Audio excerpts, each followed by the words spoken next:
નમસ્કાર મિત્રો, જય શ્રી કૃષ્ણ. સ્વાગત છે ફરી એક વખત આપનું આપણી યુટ્યુબ ચેનલ શ્રદ્ધા વાણીમાં. મિત્રો, નવરાત્રિ એટલે કે શક્તિની ઉપાસનાનો પવિત્ર પર્વ. આપણા કુળદેવીની આરાધના કરવાનો દિવસો. આ પર્વની શરૂઆત ઘટ સ્થાપના, કળશ સ્થાપના અને ગરબાની સ્થાપનાથી કરવામાં આવે છે. આ વિધિઓની સાથે એક બીજું તત્વ છે કે જે આ પર્વનું પ્રાણ ગણાય છે, અને તે છે અખંડ જ્યોત. આ જ્યોત 9 દિવસ અને 9 રાત સુધી સતત પ્રજ્વલિત રાખવામાં આવે છે, કે જે મા દુર્ગાને ઉપસ્થિતિ અને આશીર્વાદનું પ્રતીક છે. અને આ જ્યોતનું આપણા શાસ્ત્રોમાં ખૂબ જ મહત્વ દર્શાવાયું છે, કે જે આપણા જીવનમાં ઉર્જા અને શ્રદ્ધાનો સંચાર કરે છે. તો આજના આ વિડીયોમાં આપણે જાણીશું કે નવરાત્રી દરમિયાન પ્રગટાવવામાં આવતી આ અખંડ જ્યોત શા માટે પ્રગટાવાય છે, ક્યારે પ્રગટાવવી જોઈએ, દીવાની વાટ કેવી હોવી જોઈએ, દીવો ઘીનો કરવો કે તેલનો કરવો જોઈએ, કઈ બાજુ રાખવો જોઈએ, તથા જો કોઈ કારણોસર દીવો ઓલવાઈ જાય તો શું કરવું જોઈએ, તે દરેક વિશે આજે આપણે જાણવાના છીએ, કે જેથી કરીને જે લોકો અખંડ જ્યોત પ્રગટાવતા હોય તેને તેનું મહત્વ સમજાય, અને ન પ્રગટાવતા હોય તે લોકો મહત્વ સમજીને નવરાત્રી દરમિયાન આ 9 દિવસ અખંડ જ્યોત પ્રગટાવે. તો જે લોકો નવરાત્રીમાં માતાજીની પૂજા કરતા હોય તે લોકોને આ વિડીયો અત્યારે જ મોકલી દેજો. તો હવે અખંડ જ્યોત શા માટે પ્રગટાવવામાં આવે છે? તો કે આપણા હિન્દુ ધર્મમાં અગ્નિને ખૂબ જ પવિત્ર માનવામાં આવે છે, અને એનું વિશેષ મહત્વ છે. તેથી હિન્દુ ધર્મમાં અગ્નિને દેવતાનું સ્થાન આપવામાં આવ્યું છે. એવું માનવામાં આવે છે કે અગ્નિદેવને સાક્ષી બનાવીને કરવામાં આવેલું કાર્ય ચોક્કસપણે સિદ્ધ થાય છે. એટલા માટે કોઈ પણ દેવતાની પૂજા સમયે દીવો પ્રગટાવવામાં આવે છે. તો હવે અખંડ જ્યોત પ્રગટાવી ક્યારે? પૂજા પહેલા પ્રગટાવી કે પછી? તો કે શાસ્ત્રો અનુસાર અખંડ જ્યોતની સ્થાપના પૂજા વિધિ પૂર્ણ થયા બાદ કરવામાં આવે છે. નવરાત્રીના પ્રથમ દિવસે સવારે સ્નાન અને શુદ્ધિ બાદ માતાજીનો શણગાર, ઘટ સ્થાપના, કળશ સ્થાપન અને ગરબાની સ્થાપના થઈ જાય એ પછી શુભ મુહૂર્તમાં અખંડ જ્યોત પ્રગટાવવામાં આવે છે. તો હવે આ દીવાની વાટ કેવી હોવી જોઈએ? તો કે અખંડ દીવા માટે હંમેશા લાંબી અને આડી વાટનો જ ઉપયોગ કરવામાં આવે છે. આડી વાટનો દીવો વધુ સમય સુધી અખંડ રહે છે, કારણ કે તે તેલ અથવા તો ઘીનો સતત શોષીને જ્યોતને પ્રજ્વલિત રાખે છે. ઊભી વાટનો દીવો સામાન્ય રીતે ટૂંકા સમય માટે કરવામાં આવે છે, તેથી 9 દિવસની લાંબી ઉપાસના માટે લાંબી આડી વાટ જ યોગ્ય ગણાય છે. તો આ વાટ શેની બનાવવી? તો કે અખંડ દીવાની વાટ માટે સૂતરના દોરાનો ઉપયોગ કરવો જોઈએ. રૂની વાટ આ જ્યોત માટે યોગ્ય ગણાતી નથી. આ એક મહત્વપૂર્ણ તફાવત છે, કારણ કે ઘણા લોકો દીવા માટે રૂની વાટનો ઉપયોગ કરતા હોય. ગરબામાં જે દીવો પ્રગટાવવામાં આવે છે તેની લાંબી વાટ રૂની હોય છે, પરંતુ જ્યારે અખંડ જ્યોત માટે સૂતરના દોરાની જ વાટ બનાવવામાં આવે છે. એટલે આ બંને બાબતોનું ખાસ ધ્યાન રાખવું જોઈએ. તો હવે આ દીવો ઘીનો કરવો કે તેલનો? આ એક એવો પ્રશ્ન છે કે જે ઘણા ભક્તોને મૂંઝવતો હોય છે. તો કે શાસ્ત્રો અને પરંપરા અનુસાર દીવો ઘીનો કે તેલનો હશે તે કઈ બાજુ મૂકવામાં આવે છે તેના પર નિર્ભર કરે છે. જો આપણે અખંડ જ્યોતને માતાજીની જમણી બાજુ રાખતા હોઈએ અથવા તો આપણે ડાબી બાજુ, તો તે દીવો ઘીનો પ્રગટાવવામાં આવે છે, કે જેમાં જો ગાયનું શુદ્ધ ઘી હોય અથવા તો ઘરનું ઘી હોય તો તેને ઉત્તમ માનવામાં આવે છે. અને જો આપણે અખંડ જ્યોતને માતાજીની ડાબી બાજુ એટલે કે આપણી જમણી બાજુ રાખતા હોય તો તેલનો દીવો પ્રગટાવવો જોઈએ, કે જેમાં તલનું તેલ અથવા સરસવનું તેલનો ઉપયોગ કરી શકાય, કે પછી આપણે જે ઘરમાં ઉપયોગમાં લેતા હોઈએ તે તેલ પણ લઈ શકાય છે. તો હવે અખંડ જ્યોત પ્રગટાવતી વખતે શું બોલવાનું? તો કે તેના માટે કોઈ વિધિ નથી, પરંતુ માત્ર એક મંત્ર બોલવામાં આવે છે. અખંડી દીપકમ દેવ્યા પ્રીતયે નવરાત્રકમ ઉજ્જવાલ અહોરાત્રમ એક ચિત્તો ગૃત વ્રત. એટલે કે હે દેવી, તમારા સંતોષ માટે હું અખંડ દીવો નવરાત્રીમાં દિવસ રાત એકાગ્ર ચિત્તે અને નિષ્ઠાપૂર્વક પ્રગટાવું છું.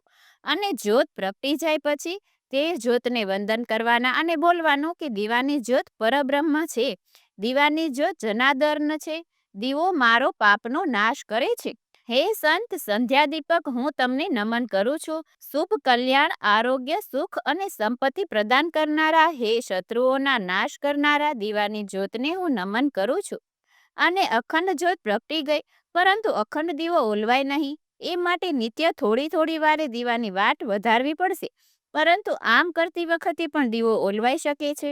એટલે પહેલેથી જ એક દીવો અખંડ જ્યોતમાંથી પ્રગટાવી લેવો જોઈએ કે જે આપણા અખંડ દીપકનું પ્રતિનિધિત્વ કરે છે. એટલે કદાચ જો અખંડ જ્યોત ઓલવાઈ જાય તો તેને ખંડિત માનવામાં આવતું નથી, અને જો આપણે બીજો દીવો પ્રગટાવ્યો ન હોય અને આપણી અખંડ જ્યોત ઓલવાઈ જાય તો તેને ખંડિત માનવામાં આવે છે.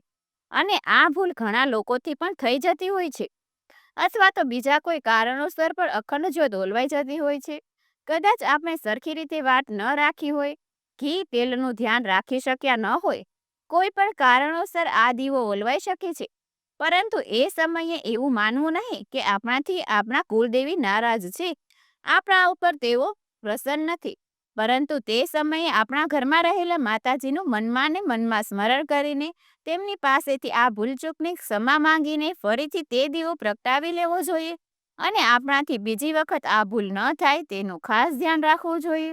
પરંતુ જો વારંવાર દીવો ઓલવાઈ જતો હોય તો પછી આપણે દીવાનું ધ્યાન રાખવું જરૂરી છે. કેમ કે ભૂલ એક વખત થાય, બે વખત થાય, પરંતુ જો વધુ વખત તેનું પુનરાવર્તન થયા કરે તો તે પછી ભૂલને ક્ષમા મળતી નથી. એટલે આ વાતનું ખાસ ધ્યાન રાખવું કે આપણા ઘરમાં જો આપણે અખંડ દીવો પ્રગટાવીએ છીએ તો 9 દિવસ તેનું ધ્યાન રાખવું ખૂબ જરૂરી છે. હવે આપણે આ અખંડ દીવો પ્રગટાવીએ તો છીએ, પરંતુ અખંડ દીવો પ્રગટાવવાનું આપણને ફળ શું મળે છે?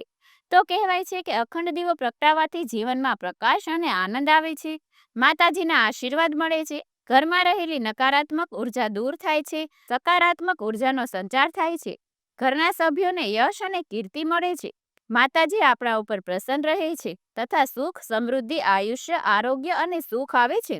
નાણાકીય સમૃદ્ધિ મળે, આપણી આસપાસનું વાતાવરણ શુદ્ધ બને છે, તથા પરિવારમાં સુખ, શાંતિ અને સમૃદ્ધિ રહે છે. કહેવાય છે કે અખંડ જ્યોત એ માત્ર પ્રકાશનું સાધન નથી, પરંતુ માતાજીની દેવી શક્તિનું પ્રતીક છે. એવું માનવામાં આવે છે કે નવરાત્રી દરમિયાન માં પોતે જ આ અખંડ જ્યોતના રૂપમાં આપણા ઘરમાં બિરાજે છે, અને આ જ્યોતની હાજરીથી જ ઘરનું વાતાવરણ શુદ્ધ અને સકારાત્મક બની જાય છે. જે રીતે અંબાજી અને અન્ય શક્તિપીઠોમાં માતાજીની અખંડ જ્યોતના દર્શનનું મહત્વ છે, તેવી જ રીતે નવરાત્રિમાં આપણા ઘરમાં પ્રગટાવેલી આ જ્યોતનું દર્શનનું પણ અસીમ મહત્વ છે. રોજ માતાજીના દર્શનની સાથે અખંડ જ્યોતના દર્શન કરવાથી મન શાંત થાય છે અને હૃદયમાં શ્રદ્ધા વધુ દ્રઢ બને છે.